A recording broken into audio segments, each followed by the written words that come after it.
एक शहर में अचानक लोगों की हत्याएं होना शुरू हो जाती है। इन्वेस्टिगेशन करने पर पता चलता है कि ये लोग तो पहले से ही गुनहगार हैं। मतलब इन्होंने बहुत सारे लोगों के साथ बहुत ही बुरा किया था, लेकिन ये लोग बिना सजा के ऐसे ही आजादी से घूम रहे थे। अब इन मासूम लोगों को इंसाफ दिलाने के लिए कोई है जो उन गुनहगारों को मौत की घाट उतारना शुरू कर देता है। अब क्या पुलिस इस शातिर खूनी को ढूंढकर उसे सजा दिला पाएगी, या फिर पुलिस भी उसी खूनी की मदद करेगी? यही देखेंगे हम आज की क्राइम थ्रिलर कहानी में, जिसका नाम है विलन। तो दोस्तों, मेरा नाम है किरण और आप देख रहे हैं हॉरर बॉक्स हिंदी। अगर आपको भी ऐसे ही साउथ की मूवीज देखना पसंद है तो हमारे चैनल को सब्सक्राइब जरूर कीजिए, क्योंकि हम आपके लिए ऐसे वीडियोस लाते रहते हैं। तो चलिए बिना किसी देरी के शुरू करते हैं आज की कहानी। कहानी की शुरुआत होती है 3 लोगों से। हम देखते हैं कि ये लोग किसी जगह पर एक डील करने के लिए आए होते हैं। अब वो आदमी इन लोगों से डील करने से पहले एक लैपटॉप में ड्रग्स की रिपोर्ट दिखाता है, मतलब कि एक न्यूज दिखाता है। और उस न्यूज को देखकर ये तीनों ही शॉक रह जाते हैं और बहुत ज्यादा घबरा भी जाते हैं। फिर वो आदमी गन पॉइंट पर इन तीनों को जहर भरा इंजेक्शन लगा देता है, जिसके कारण उसी वक्त उन 3 लोगों की मौत हो जाती है। अब उसके अगले सीन में हम देखते हैं एक रेस्टोरेंट में एक बुर्का पहने हुए औरत बहुत ही घबराते हुए पहुंचती है, लेकिन उसे दूर से ही पुलिस ऑफिसर हर्षिता चोपड़ा देख लेती है। अब हर्षिता उस औरत के पास जाकर उसकी परेशानी के बारे में पूछती है, लेकिन वो औरत वहाँ से डर कर भाग जाती है, और वो भी बिना कुछ कहे। वो सिर्फ इतना कहते हैं कि तुम लोग हमारी मदद नहीं कर सकते। अब उसके अगली सुबह हम मूवी के मेन कैरेक्टर डीजीपी से इंट्रोड्यूस होते हैं। उनका नाम है मैथ्यू।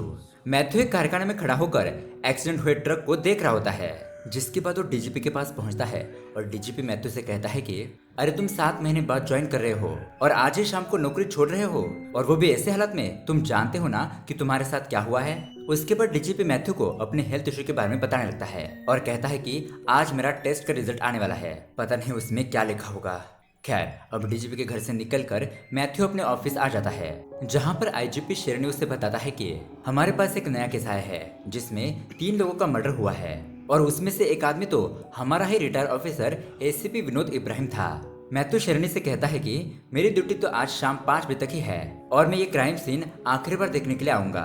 अब उस क्राइम स्पॉट पर पहुंचने के बाद शेरनी मैथ्यू को सारी डिटेल्स बताता है, जिसमें से शेरनी कहता है कि एक डेड बॉडी तो थराकर मेडिसिटी के मालिक डॉक्टर दानिश की है, दूसरी बॉडी है state drugs controller Mohan Nair, और तीसरी बॉडी है हमारे रिटायर ऑफिसर विनोद इब्राहिम की। अब शेरनी आगे बताता है कि विनोद सर के तो रियल एस्टेट माफियाओं के साथ बहुत सारे कनेक्शन थे, और रिटायरमेंट के बाद वो तो पूरी तरीके से रियल एस्टेट के बिजनेस में घुस गए थे। जिस बिल्डिंग में मर्डर हुआ वो बिल्डिंग बहुत ही पुरानी है, और बिल्डिंग के मालिकों के बीच कुछ झगड़ा चल रहा था, जिसकी वजह से ये बिल्डिंग पूरी तरीके से बंद पड़ी थी। वहाँ फैमिली ट्रस्ट से जो क्लीनिंग एजेंसी थी उसे इस बिल्डिंग को साफ करने के लिए अपॉइंट किया गया था, और वह हर शुक्रवार को इस बिल्डिंग की सफाई करने के लिए आती थी। इन सफाई कर्मचारियों ने ये सुबह लाशें देखी, और अब ये सारी बातें सुनकर मैथ्यू क्राइम सीन पर पहुंचकर वहां पर क्या क्या हुआ था ये इमेजिन करने लगता है। तभी वहां पर हर्षदा आती है और वो शेरनी से कहने लगती है कि सर, मेरे साथ रेस्टोरेंट में एक अजीब सी घटना हुई। उस रेस्टोरेंट में एक बुरखे वाली औरत मेरे पास आई और वो बहुत ज्यादा घबराई हुई थी, लेकिन वो मुझे कुछ बिना बताए ही वहां से चली गई। इसलिए मुझे ऐसा लगता है कि इस केस का और उस औरत का कुछ ना कुछ कनेक्शन जरूर है, क्योंकि जिस रेस्टोरेंट में मैं बैठी हुई थी वो लोकेशन और जहाँ पर मर्डर हुआ था वो लोकेशन पास ही था। लेकिन अब ये सुनने के बाद भी शेरनी उसकी बातों पर ज्यादा ध्यान नहीं देता, और अब मैथ्यू भी क्राइम सीन को देखकर वहां से चला जाता है। अब दोस्तों, इसी के साथ कहानी जाती है 7 महीने पहले, जहां पर मैथ्यू एक पार्टी में ड्रग सप्लायर फ्लेक्स को पकड़ता है। अब यहाँ तक कि फ्लेक्स मैथ्यू को कुछ रिश्वत देने की कोशिश भी करता है, लेकिन मैथ्यू एक बहुत ही वफादार ऑफिसर है। वो उन सारे ड्रग्स को जब्त करके उस फ्लेक्स को भी अरेस्ट कर लेता है, और उसके बाद जब मैथ्यू फ्लेक्स से पूछताछ करता है तो फ्लेक्स उसे कुछ भी नहीं बताता। खैर, अब उसके बाद हम देखते हैं कि मैथ्यू की एक बेटी है और वो डॉक्टरी की पढ़ाई करने के लिए दिल्ली जा रही है, जिसके चलते अब मैथ्यू को अपनी बेटी के साथ शॉपिंग करनी थी। इसलिए मैथ्यू इकबाल को फ्लेक्स की देखभाल करने की जिम्मेदारी सौंपकर वहां से चला जाता है। वो शॉपिंग के लिए पहुंचता है और यहाँ पर हमें पता चलता है कि मैथ्यू की पत्नी भी एक डॉक्टर है। अब दोस्तों, यहाँ से सीन आता है फिर से प्रेजेंट में, जहाँ पर मैथ्यू सुबह उठकर बैग पैक करके जाने लगता है, लेकिन उसके घर के बाहर तो शेरनी खड़ा था। वो मैथ्यू से कहता है कि डीजीपी आपसे मुलाकात करना चाहते हैं। अब मैथ्यू डीजीपी के पास पहुंचता है तो डीजीपी उसे बताता है कि मेरे टेस्ट के रिजल्ट आ चुके हैं और उसमें आया है कि मुझे कैंसर है। अब इस केस को लेकर मैं पहले से टेंशन में था और इन रिपोर्ट्स ने मुझे और भी टेंशन में डाल दिया। अब डीजीपी की ऐसी बातें सुनकर मैथ्यू अपना जाने का फैसला बदल देता है और इस केस को सॉल्व करने का डिसाइड करता है। फिर मैथ्यू हर्षिता से उस रेस्टोरेंट के बारे में पूछने लगता है कि उस वक्त तुम्हारे साथ क्या हुआ था। हर्षिता बताते हैं कि कैसे वो औरत बहुत ही घबराई हुई थी और मैंने उसको कहा कि मैं पुलिस वाली हूँ, लेकिन वो औरत एकदम से खड़ी हुई और शीशे में देखकर तुरंत ही वहाँ से चली गई। मैं यही सोचकर परेशान हूँ कि उससे कौन सी प्रॉब्लम थी। अब यहाँ पर मैथ्यू अपना दिमाग लगाकर फिर से उस सीन को क्रिएट करता है और हर्षिता को शीशे में देखने के लिए कहता है और वैसा ही करने के लिए कहता है जैसा उस महिला ने किया था। अब हर्षिता शीशे के सामने खड़ी हो जाती है, लेकिन वो शीशा ट्रांसपेरेंट नहीं था, मतलब कि उसके आर पार नहीं देखा जा सकता। अब इकबाल कहता है कि मतलब इस महिला ने पक्का किसी की परछाई पीछे देखी होगी और वो ये सब कुछ कर रही थी जिसके पीछे एक कारण था। वो उस टेबल पर बैठे हुए आदमी का अटेंशन अपनी तरफ खींचना चाहती थी। अब उसके बाद सीसीटीवी फुटेज चेक करने पर पता चलता है कि उस दिन उस टेबल पर और कोई नहीं बल्कि मैथ्यू ही बैठा होता है। फिर मैथ्यू बताता है कि मैं तो यहाँ पर रोज डिनर करने के लिए आता हूँ और उस दिन भी मैं यहीं पर मौजूद था। लगता है उस औरत का मकसद मेरा ध्यान ही खींचना था और शायद वो मुझसे कुछ कहना चाहती थी, लेकिन हर्षदा उस समय तुम्हारा ध्यान उस पर पड़ गया और मैंने भी इस घटना पर ज्यादा ध्यान नहीं दिया और कुछ नहीं कर पाया। तभी हर्षिता कहती है कि उसने ब्लैक नेल पेंट और हाथों में टैटू बनवाया हुआ था। उसकी बातों से वो पढ़ी लिखी लग रही थी और उसने बूट भी पहने हुए थे।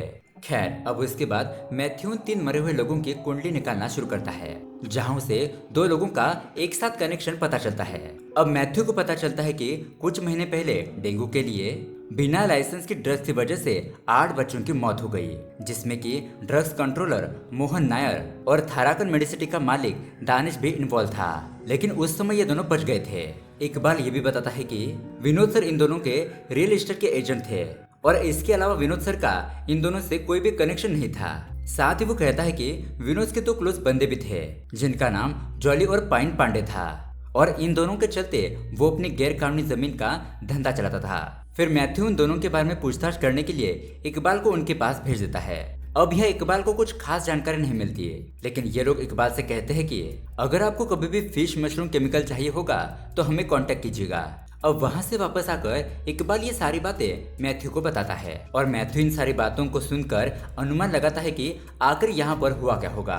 मैथ्यू कहता है कि गुरुवार की रात जानबूझकर डिसाइड की गई थी ताकि शुक्रवार के दिन उन 3 बॉडीज के बारे में सबको पता चले और जिस दिन उन लोगों की मौत हुई थी उस दिन ये इसी बिल्डिंग की डील करने के लिए यहाँ पर आए होंगे, जिन्हें 2 किलर्स ने गन पॉइंट पर जहरीला इंजेक्शन लगाया होगा। और मुझे लगता है कि इन किलर्स ने अपने आप को पति पत्नी ही बताया होगा ताकि ये डील थोड़ी ऑथेंटिक लगे। अब उसके अगले दिन हर्षिता इकबाल से मैथ्यू सर के बारे में पूछती है, जिस पर अब कहानी जाती है फिर से फ्लैशबैक में, जहाँ पर मैथ्यू अपनी बेटे और पत्नी के साथ दिल्ली जा रहा था, लेकिन तभी उसे कॉल आता है कि ड्रग्स माफिया फ्लेक्स फरार हो गया है। अब ये खबर सुनकर मैथ्यू वापस निकल जाता है और अपनी बेटी और पत्नी को दिल्ली भेज देता है, लेकिन उसके कुछ देर बाद मैथ्यू की पत्नी नीलिमा और उसकी बेटी का एक बहुत बड़े ट्रक से एक्सीडेंट हो जाता है। अब उन्हें हॉस्पिटल ले जाते वक्त मैथ्यू की बेटी तो मर जाती है, लेकिन मैथ्यू की पत्नी नीलिमा बुरी तरीके से घायल हो चुकी थी। अब डॉक्टर उसका इलाज तो करते हैं, लेकिन उन्हें भी उम्मीद नहीं थी कि ये बच पाएगी और उस बेचारे की 6 महीने बाद ही डेथ हो जाती है।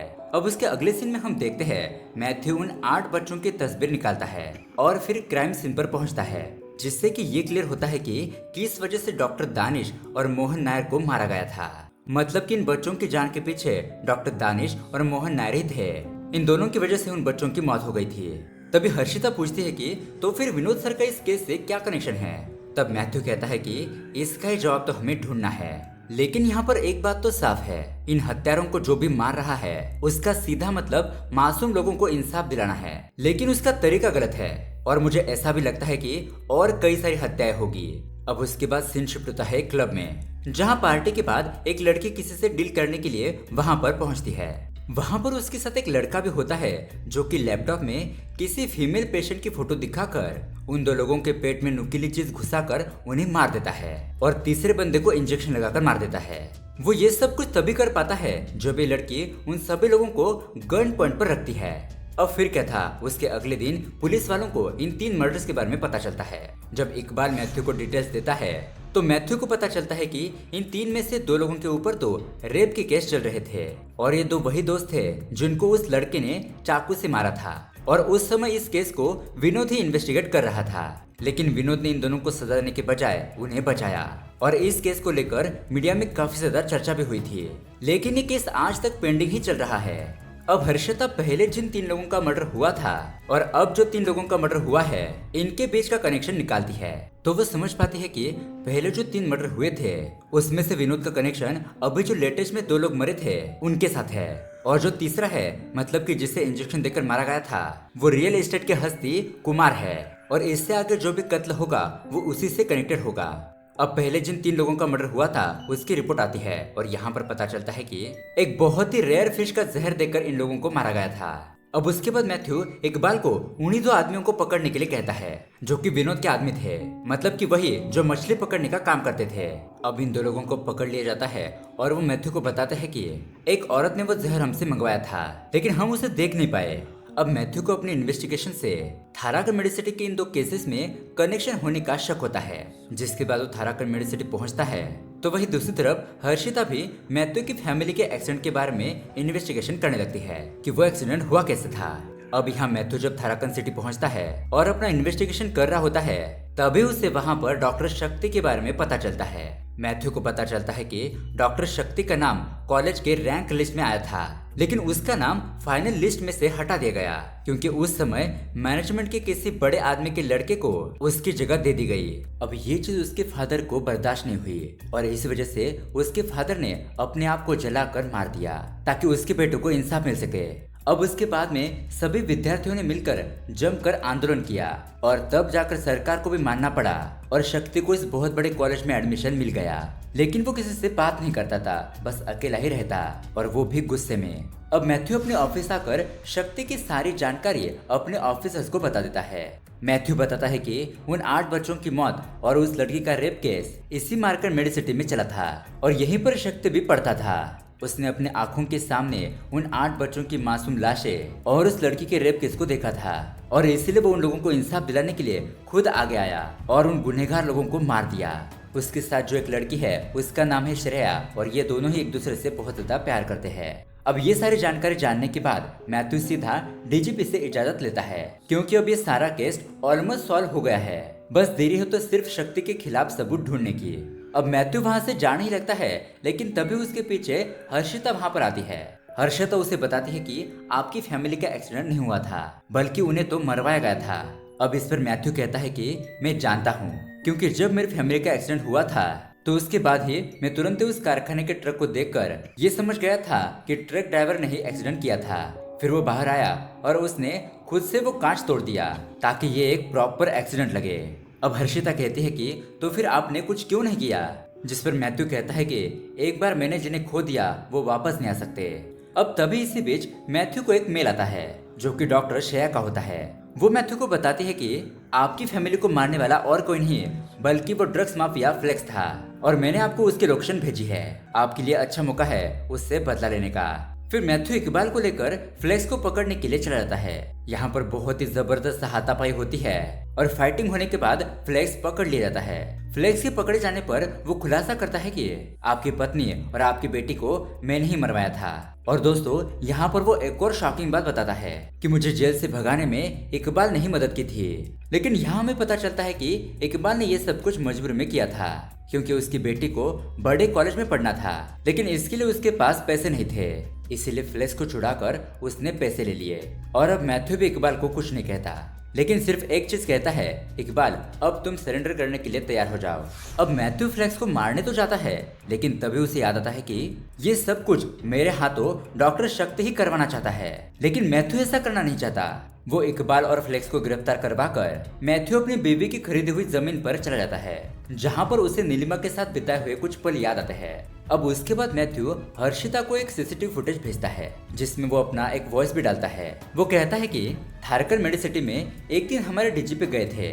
वो उस दिन एक एक्टिविस्ट के पास गए थे जो कि बहुत ही बुरी हालत में था। वो एक्टिविस्ट कोर्ट से स्टे ऑर्डर लेकर आया था और उसी की वजह से कुमार का वो मॉल प्रोजेक्ट बंद हुआ था और उस दिन डीजीपी के साथ कुमार भी बगल में ही था। डीजीपी ने उस एक्टिविस्ट को धमकी दी कि तुम ये केस वापस ले लो वरना तुम्हारे लिए अच्छा नहीं होगा। लेकिन वो एक्टिविस्ट डॉक्टर शक्ति को बहुत ही अच्छी तरीके से जानता था उसने ये सारी बातें डॉक्टर शक्ति को बता दी, लेकिन उस एक्टिविस्ट के डिस्चार्ज होने के 2 दिन बाद ही उसका एक्सीडेंट हो गया। और डॉक्टर शक्ति को जब ये बात पता चली तो उसको और भी ज्यादा गुस्सा आता है। खैर, अब यहाँ से सीन शिफ्ट होता है डॉक्टर शक्ति पर, जो कि डीजीपी को किडनैप करके अपने साथ ले जाता है।